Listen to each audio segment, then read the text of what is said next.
Catherine de' Medici, the woman who ruled by poison. She was the mother of 3 kings of France, and, perhaps, she murdered half of them.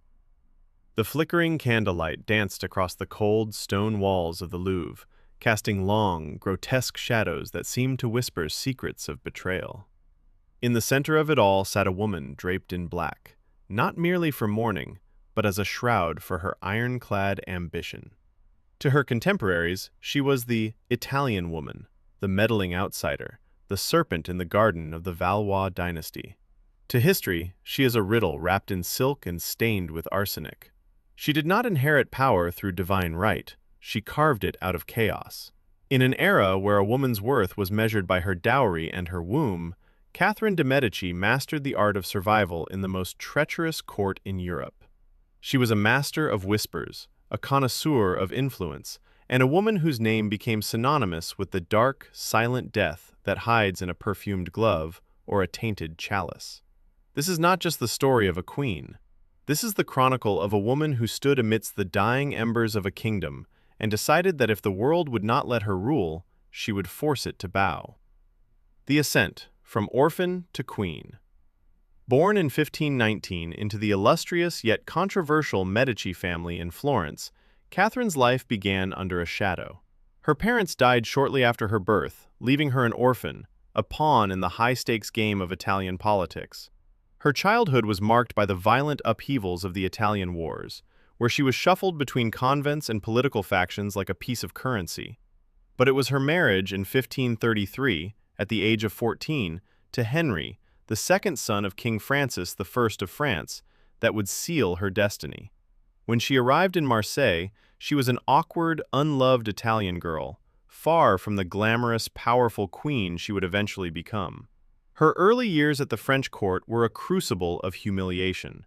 Henry was infatuated with the beautiful, older Diane de Poitiers, who treated Catherine with thinly veiled disdain. For 10 long, agonizing years, Catherine failed to produce an heir. The court whispered that she was barren, a failure, an unwanted decoration. Every day was a fight for relevance, a slow accumulation of knowledge. She learned how to watch, how to listen, and, most importantly, how to hide her true thoughts behind a mask of perfect, impenetrable politeness. When she finally gave birth to a son, the power dynamic shifted, but her internal scars remained. She watched as Diane de Poitiers effectively ran the kingdom through her influence over the king. Catherine endured it all, a silent spectator in her own life, waiting for the moment the pendulum would swing in her favor.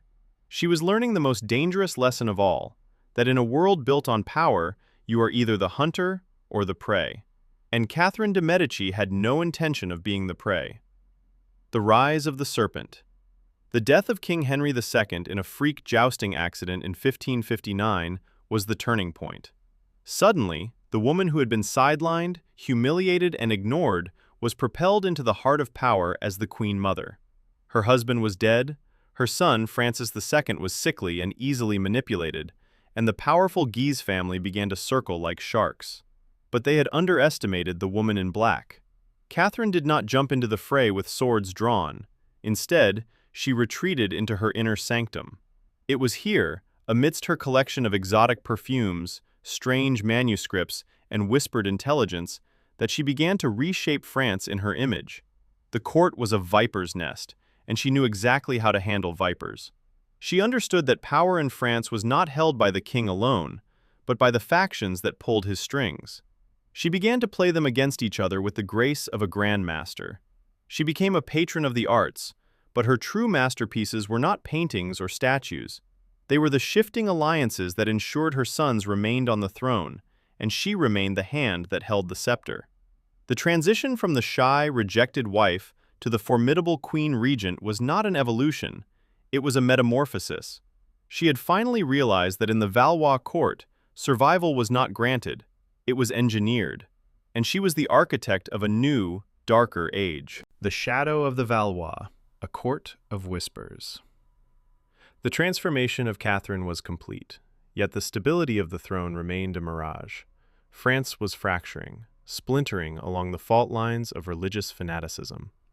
On one side stood the powerful Catholic families, led by the Guise clan, who viewed themselves as the defenders of the faith and the true masters of the realm. On the other side were the Huguenots, French Protestants, who were gaining ground, influence, and the audacity to challenge the crown. Catherine, caught in the middle, adopted a policy of precarious balance. She was not a religious zealot, she was a survivor. She famously remarked that she would dance with both sides as long as the music played for the Valois dynasty.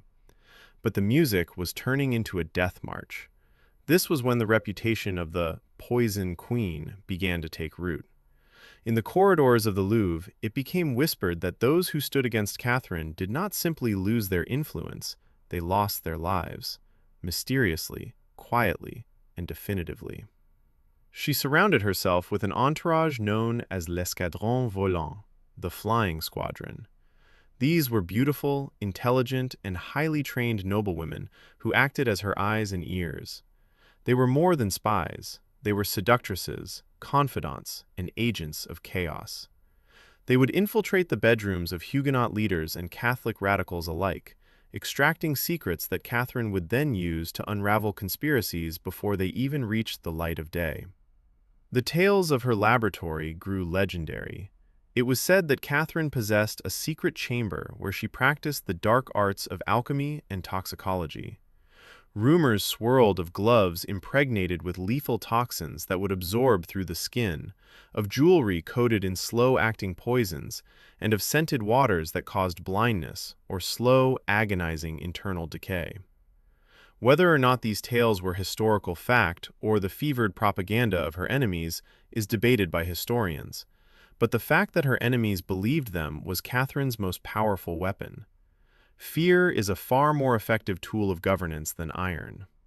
The Night of the Long Knives, St. Bartholomew's Day. The tension reached its boiling point in August 1572. Paris was thick with the scent of summer heat and hatred. Catherine had arranged a marriage between her daughter, Margaret of Valois, and the Protestant leader, Henry of Navarre, in a desperate attempt to bridge the religious divide. It was to be a celebration of peace, a wedding that would unite the kingdom. It was, instead, a slaughterhouse. The marriage attracted the Huguenot nobility to the heart of Catholic Paris. When an assassination attempt was made on Admiral Gaspard de Coligny, a prominent Huguenot leader, the city erupted. The fragility of the peace shattered in an instant. What followed was the St. Bartholomew's Day Massacre. Under the orders of the Crown, orders that Catherine played a pivotal role in drafting, the streets of Paris turned into rivers of blood. It was a premeditated, calculated bloodletting. The sound of church bells, usually a call to prayer, became the signal for the butchery. Men, women, and children were hunted through the streets, thrown from windows, and cut down in their sleep. History remains divided on whether Catherine personally orchestrated the scale of the massacre or if she merely let the genie out of the bottle and lost control. But the image of her, standing on a balcony, perhaps even watching as her kingdom tore itself apart, became etched into the collective consciousness of Europe. She had saved the dynasty, perhaps, but she had damned her soul in the eyes of history. The streets were washed with water, but the stain on Catherine's reputation became permanent. The massacre did not end the wars of religion, it fueled them. It turned the Huguenots into martyrs and made Catherine the personification of the Machiavellian villain. But for Catherine, the moral cost was irrelevant. She had looked into the abyss, and when the abyss looked back, she had blinked first, and then struck it down. The Alchemist's Arsenal, the Science of Silence. To understand Catherine de' Medici is to understand her obsession with control. In a world where a misplaced word or a defiant stare could lead to an uprising, she preferred the precision of a silent, invisible killer. Whether the legends of her poisoned gloves and perfumed fan were literal or metaphorical, they served a purpose. They projected the image of a woman who could reach out from the shadows and stop a heart without ever touching a sword. Her interest in chemistry, astrology, and the occult was genuine, though often exaggerated by her contemporaries to paint her as a black-hearted witch. She brought Italian perfumers and master apothecaries to the French court, men who understood the subtle interplay between fragrance and physiology. Some say she tasked these men with creating substances that could not be detected in wine or food, toxins that mimicked natural illness, such as consumption or sudden fevers. Among the most chilling tales from the archives of the era is the story of the gift of the Medici. It was rumored that she favored contact poisons. A courtier might receive a pair of gloves, soft as a second skin, lined with a substance that would enter the pores. Another might be gifted a book, the edges of the pages lightly dusted with a fine, toxic powder.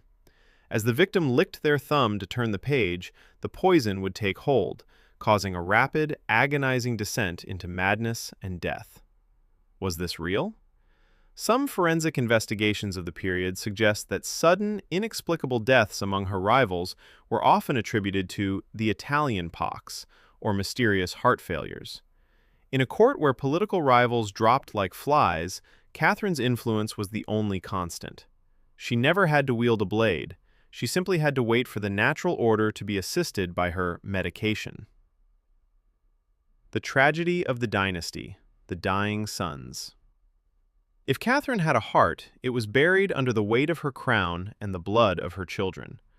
Her life was defined by the relentless pursuit of securing the Valois line, yet she was forced to watch as her legacy withered away, one son after another. Francis II, her eldest, was a sickly boy who ascended the throne at 15, only to die less than a year later.